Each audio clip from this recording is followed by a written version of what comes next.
Aujourd'hui, dès que tu es positif, on te met sous traitement. Donc ça facilite même encore la procédure. Et moi, je trouve que c'est un crime.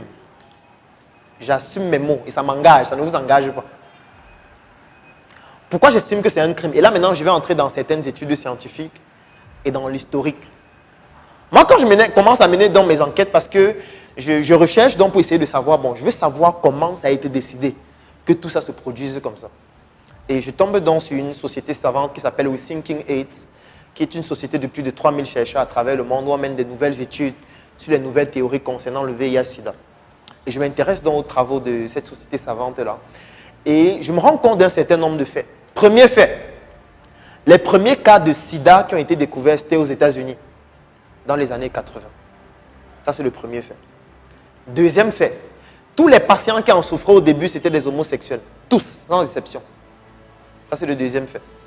Troisième fait, il y a un médecin qui s'occupait de cela parce qu'on se rendait compte que de plus en plus de patients en souffraient. Et le médecin s'appelait le docteur Gottlieb. Et ils se sont donc rendus compte qu'il y avait une corrélation entre cette maladie et l'homosexualité. C'est pour ça qu'ils ont décidé de mettre le premier nom de cette maladie, GRID.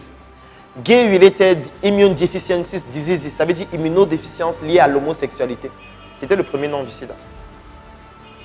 Parce qu'eux, ils s'étaient rendus compte qu'il y a forcément un rapport entre homosexualité et cette maladie. Mais le problème qui se pose, c'est quoi? C'est qu'aux États-Unis, le lobby homosexuel est très puissant. Et eux, ils commencent à considérer ça comme une stigmatisation. Qu'est-ce qu'ils décident de faire? Toujours dans les années 80, ils organisent une conférence pour changer le nom. Parce qu'ils expliquent aux scientifiques que vous ne pouvez pas mettre ce nom, parce que ce nom nous stigmatise. Trouvez un autre nom qui est générique et qui ne nous stigmatise pas. Et c'est pendant cette conférence qu'on change le nom. On passe donc de GRID à AIDS, qui signifie sida en français, qui est un nom plus générique. Syndrome d'immunodéficience acquise. Je vais aller plus loin.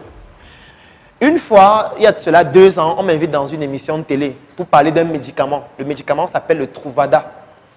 Le Truvada, c'est une association de 2 antirétroviraux, emtricitabine et ténophobie, qui a obtenu une nouvelle autorisation de mise sur le marché dans une nouvelle indication qui est celle de la prévention contre l'infection au VIH-Sida. C'est un médicament qui est déjà prescrit dans des pays comme les États-Unis ou même en Europe comme en France ou en Italie. Alors, on m'invite dans l'émission. Le titre de l'émission, c'est « Le remède du VIH a enfin été découvert ». Je dis « Waouh ». Alors, on peut voir de quoi il s'agit. J'arrive donc et ils me disent que voilà, il y a un nouveau médicament qui a été découvert, le Truvada. Et quand vous prenez ce médicament, un comprimé par jour, ça diminue le taux d'infection, même si vous avez des rapports non protégés, de plus de 90%. Je dis, oh, ok, waouh, c'est magnifique. Et c'est là où je dis que nous manquons d'esprit critique. Et tout au long de cette formation, il sera question pour vous de développer votre esprit critique, votre pensée complexe. Parce que c'est ça le plus important quand on veut se lancer en entrepreneuriat, qu'il s'agisse du domaine de la santé ou de tout autre domaine d'activité. Moi, je me pose la question, ok, si on dit qu'un médicament a obtenu une nouvelle indication en termes d'autorisation de mise sur le marché, c'est parce qu'il y a une étude qui a permis de le faire. C'est toujours des études qui permettent de le faire. Et je leur fais comprendre que, est-ce que vous connaissez comment s'appelle l'étude qui a permis de mettre sur pied ce médicament dans cette nouvelle indication? Cette étude s'appelle Hypergay. Dans cette étude, il n'y avait que des homosexuels. Ce n'est pas pour rien que dans la notice de ce médicament, c'est écrit que c'est indiqué aux homosexuels et aux personnes qui se droguent. Parce qu'en Europe et aux États-Unis, les personnes qui souffrent le plus de sida, ce sont les homosexuels et les personnes qui se droguent.